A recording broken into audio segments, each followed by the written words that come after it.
Hi everyone, doctor Pathak from Pathak dental clinic. और आज का जो वीडियो है वो हम लोग बना रहे हैं बैड ब्रेथ पे, हालीटोसिस हमारे लैंग्वेज में बोलते हैं उसे। एंड बहुत इम्पॉर्टेंट टॉपिक है क्योंकि साइकोलॉजिकल इम्पैक्ट एक कंडीशन का बहुत ज़्यादा होता है पेशेंट पे। तो बहुत बार पेशेंट का एक कॉमन क्वेश्चन होता है कि बैड ब्रेथ हम लोग ब्रश करते हैं, फिर भी बैड ब्रेथ का जो इशू है, जो प्रॉब्लम है सोशली, जो बहुत लोगों को एक्सेप्टेबल नहीं होता, ये क्यों होता है। तो सबसे पहले बैड ब्रेथ का जो मेन जो कंसर्न है वो एक्चुअली आपके मुंह से स्टार्ट होता है।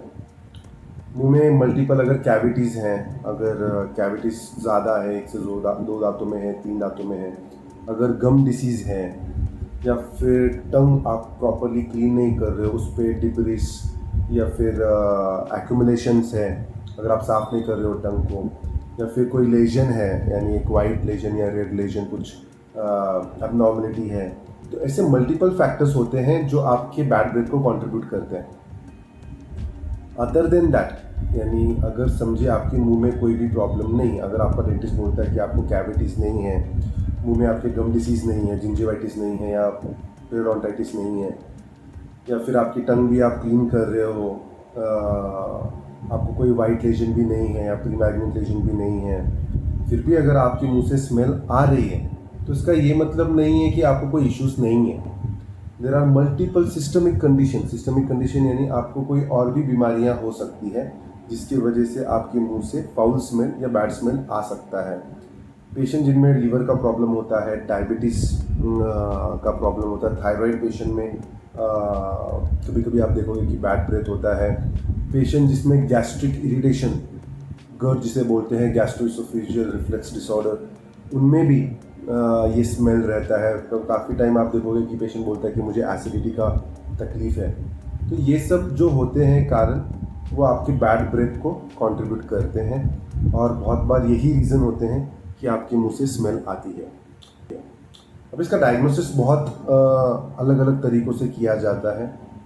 इसके लिए मशीन्स भी होती है बैड ब्रेथ को रिकॉर्ड करने के लिए, या फिर जब आप अपने डेंटिस्ट को आप हिस्ट्री देंगे तो वो आपको प्रॉपरली बता पाएंगे कि ये डायग्नोसिस किस चीज़ से रिलेटेड है, और जो ट्रीटमेंट रहती है वो अकॉर्डिंगली होती है। अगर समझे कोई मल्टीपल कैविटी से, तो कैविटी फिल कर सकते हो। अगर आपका पेरियोडोंटाइटिस है, जिंजिवाइटिस है, तो आप डीप स्केलिंग और गम केयर किसी पेरियोडोंटिस्ट से आप पूछ के वो फॉलो कर सकते हो।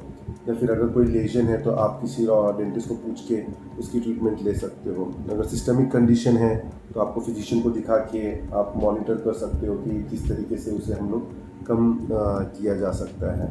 बहुत बार पेशेंट बोलते हैं हम लोग 2 टाइम ब्रश कर रहे हैं, माउथ वॉश कंटिन्यूसली यूज़ कर रहे हैं, लवंग खा रहे हैं, फिर भी ये तकलीफ होती ही है। तो जब तक आप मेन रूट कॉज को आप ट्रीट नहीं करोगे, तब तक ये प्रॉब्लम आपकी सॉल्व नहीं होगी। तो मेक श्योर कि डायग्नोसिस, उसके पीछे का कारण जो बैड ब्रेथ का है, वो प्रॉपरली आपको डायग्नोसिस पता होना चाहिए क्लिनिशियन को और आपको, and then accordingly root cause जो पता चल जाता है तो ट्रीटमेंट बहुत इजी हो जाती है। तो मेक श्योर कि आप अगर आपके मुंह से स्मेल आ रही है, या बैड ब्रेथ है, या फिर हालीटोसिस है, मेक श्योर आप डेंटिस्ट को दिखाएं, वो आपको अप्रोप्रिएट गाइड करेंगे।